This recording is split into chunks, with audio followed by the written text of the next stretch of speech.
Let's get to the meat of the problem. Let's talk about the post. Come on over and sit down for a second. I'll introduce him first, and then we'll stand up and practice.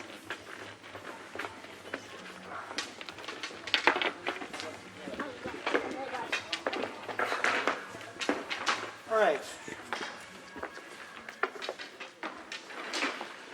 We have here the 12 posta that Fiore recorded in the Novati edition. There are several others in other editions. And some of these are not in the other editions. But really, they're all just variants of the same thing. So there really aren't a full 12 on here.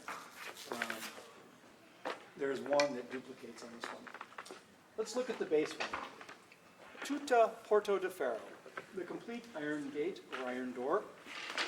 We just call it Porto de Ferro for short because nothing else has Tutta in it. In Tutta Porto de Ferro, it's just exactly where our stance was. Where we stand up, our hands at our hips. All we do is pick up a sword and let it sit there.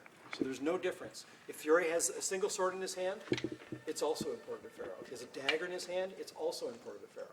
Porto de Ferro remains the same. The hands are more or less in the same position. I'll point out little precise things about this later. This is an attacking guard, a striking guard.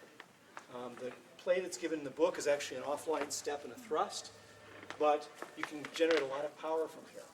What we do after the Ellefante class on week 6 or 7 usually is we cut to Tommy mats with the sharps so that you can validate the biokinetics of the cut that we do. And that's all very useful, but you only have to cut from the ones that are pulsativa, striking ones. Now, it's not to say that you can't strike from other ones, it just says these have the most power. Porto de Ferro is one of those. Posta di Donna is another one, in both variations, soprana and the regular one, and Posta di Donna sinistra over the left-hand shoulder. These are well-wound positions. You're ready to fight if you're in these positions. So you've noticed that although I didn't put the words under it, it is color-coded. The guys who are in red and white, now in the treatise, it's all in oxcal, so it's all in red ink, or red-brown rust-color ink, so you wouldn't see this. But I've gone ahead and added color so that you can, as a quick visual cue, for which one it is. Porto de Ferro is pulsativa. There's no way to translate that. There's no easy term that translates. It's just, we use it for striking or attacking. It's not to say it's the only thing you do from there, but Fiore classifies these guards as pulsativa. And really there's only two, Porto de Ferro and Posta di Donna. Posta di Donna is unique in that it gets most of the weight to the back foot, and you pick on the front foot, you keep that foot free to pick your line and then strike forward. So I might go that way, I might go this way. It depends on what I do. Posta di Donna you only take when you're at long distance. You can see why. If Russ is all set up in Porto de Ferro, say, and I close in on him in Posta di Donna, then I have completely open on this side. So I only take that when my distance is such that I can get away with it. And should he close a little bit more, I'll just drop out of it. You only stay there when you have a lot of distance to work with. We're going to be working with these exhaustively, so don't worry about it not sticking at the moment. Okay, there are 3 variants on Posta di Donna. This is the Posta di Donna soprana. What he's done is he's taken the regular stance, gone into Posta di Donna the way you see it here, which is the regular one. And all he's done is done a volta stabile, and he looks under the arm. He does that because if you're fighting in 360, it's a very handy way to suddenly look behind you and see if there's people behind you. So I'm in Posta di Donna, now I'm back there. If I just turn, I'm in Posta longa, facing the other direction. So it's very slick. But we don't tend to use the soprano version very much in the Ellefante class because we're not working 360 yet. We'll do that later, but God, that adds layers upon layers of variables. Right now, my objective is to strip out most of the variables and give you guys just the stuff so you can really refine the basics. So the basic one is Posta di Donna. All it is pretty much set on your shoulder, ready to go. It's your regular stance, except that it's a back-weighted stance. Most of the weight's in the back foot, and it's wound. It's going to be informed by this hip. It's a striking guard. If you're A baseball. pretty much. The blade can be anywhere from, as you see, he's got it in soprano, down the back to straight to a little bit up. All of those things are okay. If you have less strength, down is usually better. Get yourself a little bit more wind before the thing comes out. But of course, if you get more distance, you increase the time it takes also, so be aware of that. It is pretty much a baseball-like strike, and because the kinesthetics of 2 hands on a bat is pretty much the same. The difference is that he wants you to pick a direction with this front foot and step off the line. Fiore says that Posta di Donna breaks all other posta by her powerful strikes. Now, you can see where that's true. No matter what strike my opponent takes, or what posta my opponent takes, take Porta Ferro, because another one is done. If I step in with posta donna and I step in aggressively, he will do something. He's not going to allow me to just do that. So that's how it will break the other posta. When we say break the posta, it means that you pull your opponent out of their guard. They don't feel comfortable anymore, so they have to do something. Well, it's an ideal case because they're responding to you. That's what you want in a fight. You don't want to be responding to your opponent. You want them to respond to you. That's that all-important taking the initiative issue. Don't fight your opponent's fight. If your opponent's really good at distance, fight close. If your opponent's really good at close, or they weigh like 1,000 miles tall and weigh 400 pounds, don't close them. Play distance with them. And so you use your advantages here. Now, for posta donna, you only do that at wide distance. And then you use it to close in. It is very provocative, however. The reason it's called posta donna is unknown, but there's a couple of amusing ideas that are put out there. One is that if a woman were to pick up a sword, she usually has less strength. And so she's going to need the wind to come across. Okay, well that seems like it makes some sense. Another one is that that's kind of how the water bucket is carried, the same sort of way. Could be that. But the one I like is actually Paul MacDonald's from Scotland. And he's thinking of it as an invitational guard. Look how wide open I am. Come hither. Look. Nothing's going to happen. Yeah, I like that one actually better. Any of the invitational guards are like that. You on purpose leave open a zone to invite an attack. Don't do that too much initially, because the person will step in, take the attack, and will go defend. But once you get quicker and you understand the distances better, then you can start to use those as invitations. So you've got various versions of it, posta donna on the right, and then, as we tried when we did the mezzo voltas, posta donna on the left. So you've got two, one on either side, and then one that you use when you're facing opponents from multiple directions. So it's the same guard, boom, boom, boom. So that eliminates three right after that. It's actually only one.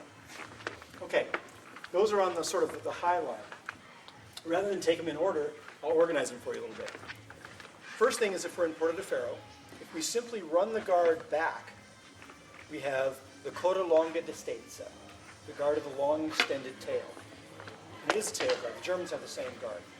The tail guard, Fiore says, does everything that posta donna does, i.e. it smashes things. But it does it a little bit slower because it's really far away from the fight. As a result, you really have to manage your distance carefully with this guard. If you close in on somebody with this, they will smack you in the head. It's almost impossible to get up and make cover from that position unless you've got the distance right. So coda longa is sticking a little further back. Now, there's a tendency for people when they take Porta Ferro to actually go to some place that's between coda longa and Porta Ferro. You want the blade forward in Porta Ferro because you need to get forward quickly. You've got a whole step to power the thing. There's plenty of power. As you'll see later in your training, when you cut the tatami mat, a simple step from Porta Ferro at 90 degrees, the sucker will slice like glass. It's not a problem at all. You don't need all this, although you can strike from there. Now, oddly enough, Fiore characterizes coda longa, the long tail, as stabile, stable. So it doesn't classify as pulsativa. I have no clue why that might be true, because the way you use it is usually pulsativa. So there's some shade of meaning there that we don't have yet. Don't know what that is. But the pulse, you can see that the stable ones, the stabile ones, have a solid upper and a solid lower. So all of the ones that are solid upper and lower are all stabile. There aren't very many, so easy to remember. So you have a position in the back. You have one up a little further. All I have to do is take the guard and move it to the front, and I'm in Porta Ferro mezzana, the half iron blade. That one, nope, that's dented, right here. Blade is kind of out, and it's a guard that's in the middle. All of the guards in the middle, either foot can be forward. So it doesn't make any difference, and you'll use your feet differently. Hence, those are very nice guards for moving in and out of range in, because it doesn't matter what your feet do, you can still stay in the guard. So it's a useful thing. Now, the guards are sort of symmetrical, so if I was going to go Porta Ferro on the left, my hands would cross. Fiore does not like that. I mean, I suppose you could do it with the false edge forward, like the Germans do, but he doesn't do that. Instead of this, what he does, it's kind of fascinating. You have Porta Ferro on this side, you do a mezzo volta, Porta Ferro on this side. If I simply pick up the sword, I'm in the boar's tooth, dente di cinghiale.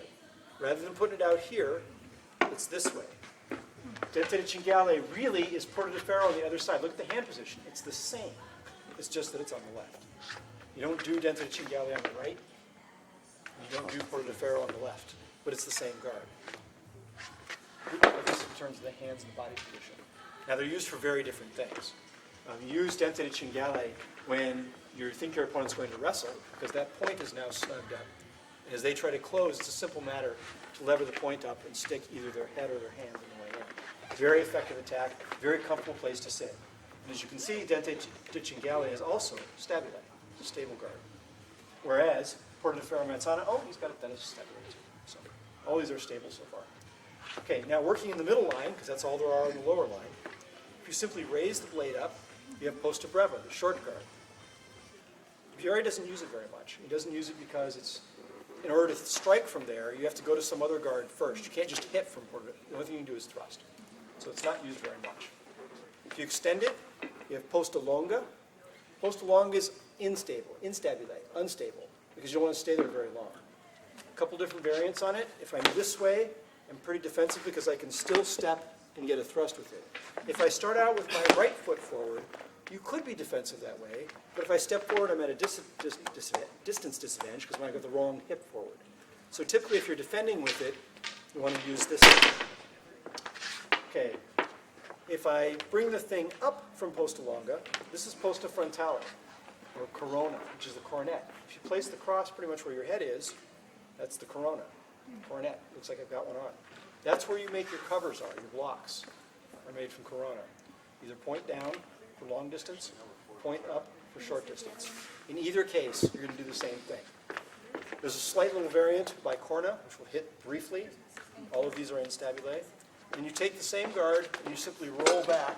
And now you're in finestra, window guards in the right and the left. So with just that little series, we've actually covered all of them. Now we're going to stand up and actually do them so you can get it in your kinesthetic memory because you'll never get it this way. All of those instabile ones, I'll go over a little bit more, are positions you want to move through. The stable ones are ones you start in usually, or the pulsativa ones. The instabile ones that you move through temporarily as a space and time.